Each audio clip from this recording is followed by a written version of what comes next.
What's going on, everyone? Jeremy here from the Quartering. Happy Friday to you. It's kind of like my Thursday since I usually work Saturdays, but I hope you're having a good Friday. I know a lot of people end up working the weekend, so it doesn't really matter, but I noticed this morning some shenanigans going on with the Joe Rogan podcast as it had mysteriously disappeared from Spotify in its entirety. Couldn't find many examples of anything else going missing. I went to Joe Rogan's Twitter to see if he had said anything about it, and he had only recently promoted a comedy show that he was going to do.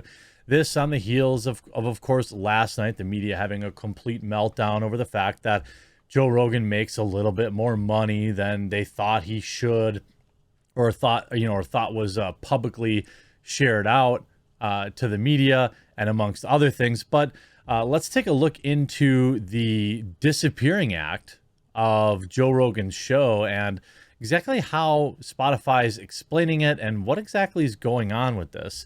Full story after a quick word from this video's important sponsor, Sheath. Huge shout out to this video's sponsor. That's right, Sheath.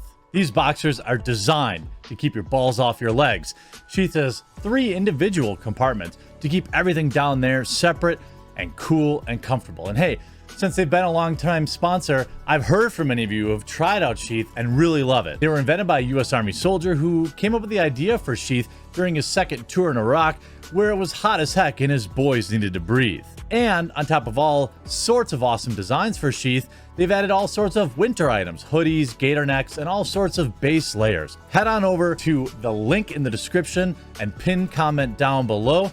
Use my promo code to save and support the channel and keep everything nice, cool, and dry. Now, I pulled up the Spotify page and I had, it was a literal episode of the Joe Rogan Experience show. It had completely disappeared. And what's interesting is Rolling Stone posted, by the way, Rolling Stone is an outlet that actively wants him deplatformed. The Joe Rogan Experience and several other podcasts have disappeared from Spotify. Joe Rogan's Embattled podcast is, but other shows still absent. It's back, allegedly.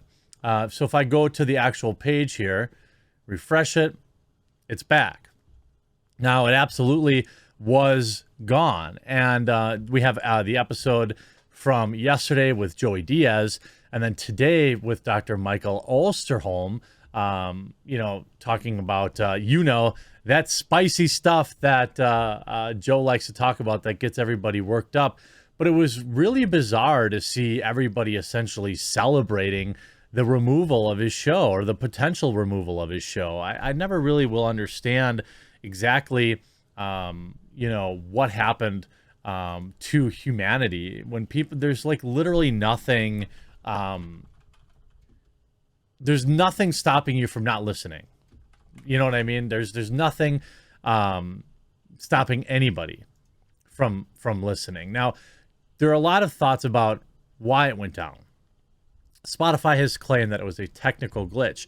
And since there were allegedly other podcasts that had gone down, certainly that is possible. By the way, look what my assistant brought me, little Huck and Ruby puppies for the set.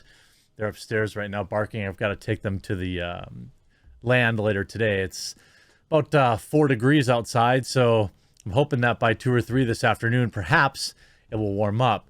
Now, Tim Pool postulated wrote that I bet you've got nutters at Spotify sabotaging it, just like when that Twitter employee nuked Trump's account. If you remember, back in 2017, a rogue Twitter employee on the last day of their job deactivated Trump's personal account, company says. Remember, I was like on a Friday afternoon or something like that. Trump's account just disappeared, and they were like, oh, it's just an employee who was on their last day. Like, I don't believe that, because if you're a big tech company employee, first of all, every major corporation I've ever worked for has a policy. If you put in your 2 weeks notice, like, you just done. Everywhere I've ever worked, I ran a marketing agency. I run one now, and I ran a larger one before that with about, 30 or 40 different employees. And if somebody ever put their 2 weeks notice in, the company policy was that we would give them a good, if somebody asked after they left, then we would say they put in their notice. But that was it. They got walked back to their desk, put your stuff in, hand in your key fob, email IT. IT changes all the passwords, and it's done. It's just a security thing. It's nothing personal. I had a few people who took it really personally. And I just tried to explain to them, look, when I quit, same thing happened to me. I knew it because that's what was the policy. So I planned it out so I would get that last paycheck, the month with the 3 paychecks. And then I put in my notice, and then they said, you know the drill. I said, yep, I know. By then I'd already backed up all the files and the customer files I needed and all that stuff because I'm not stupid. But like, that's just the policy. So the fact that it was some alleged rogue employee seems extremely unlikely that they would still have access to deactivate the president of the United States on their final days of work. I don't know. It wasn't gone that long. So was it back? Was it some stupid employee that was like, messing around? I don't know. The fact that Joey Diaz is on the podcast is actually surprising to me because he's got some spicy history. I mean, he's always been on the podcast, and I know him and Joe are tight. But with everything going on right now, it's nice to see Joe just say, I'm just going to have Joey Diaz on.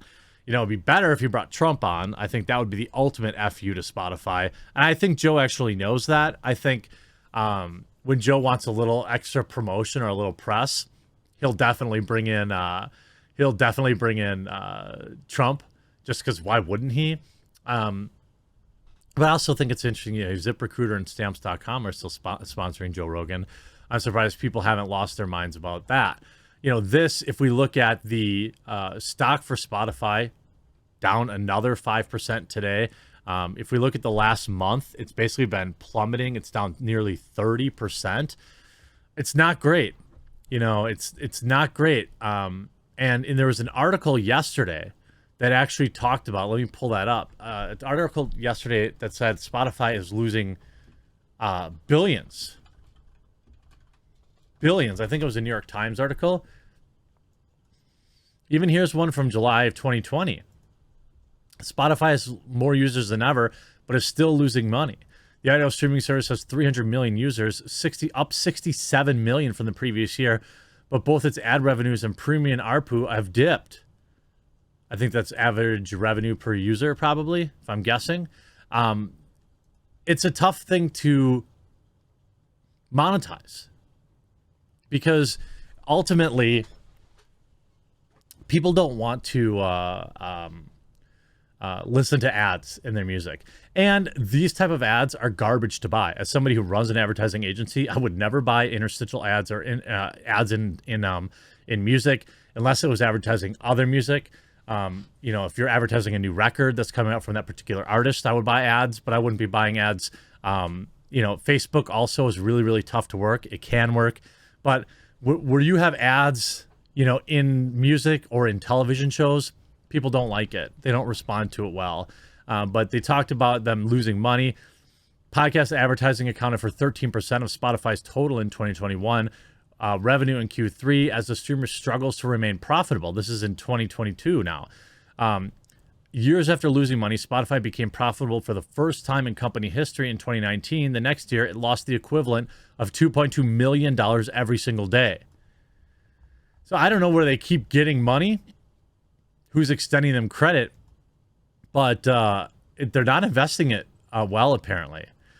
This on the back of Jamel Hill. Remember Jamel Hill, who was a mediocre host on ESPN and was always pushing political ideologies while trying to talk about sports ball? Eventually quits now to be a race grifter, and she's quite poor at it. Jamel Hill is pressuring Spotify to pay a black podcaster $100 million. Well, is there a black podcaster that has 11 million daily listeners? I'm not saying there isn't. I'm saying, is there?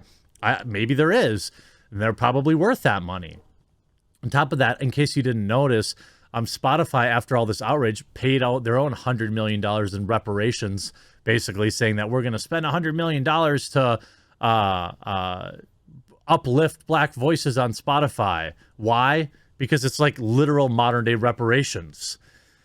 She writes, what I would like to see, Hill said in an interview, is for Spotify to hand $100 million to somebody who is black. Why? Because black? I don't really understand. he got paid $100 million, actually $200 million, not because he is white, but because he averages 11 to 12 million users, listens per every single show. If there was a black podcaster, I don't know what was it? Let's take a look. I think Chappelle got, I'm thinking, how much was Chappelle for his, he got paid $24 million for a single special. Like $24 million for a single special one time. Right? So, I mean, what?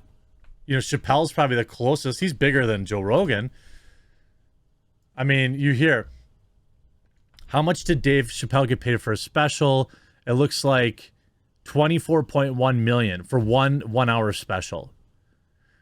The news of Chappelle's paycheck comes after he signed a lucrative deal with the streaming platform worth over $60 million. Now, Netflix isn't Spotify, but let's not act like there aren't black folks that get huge contracts. You could look at the NBA, the NFL, Hollywood, Denzel Washington, Will Smith. I mean, let's not act like there aren't a large amount of people who make tens, 20s, 30s of millions of dollars a year.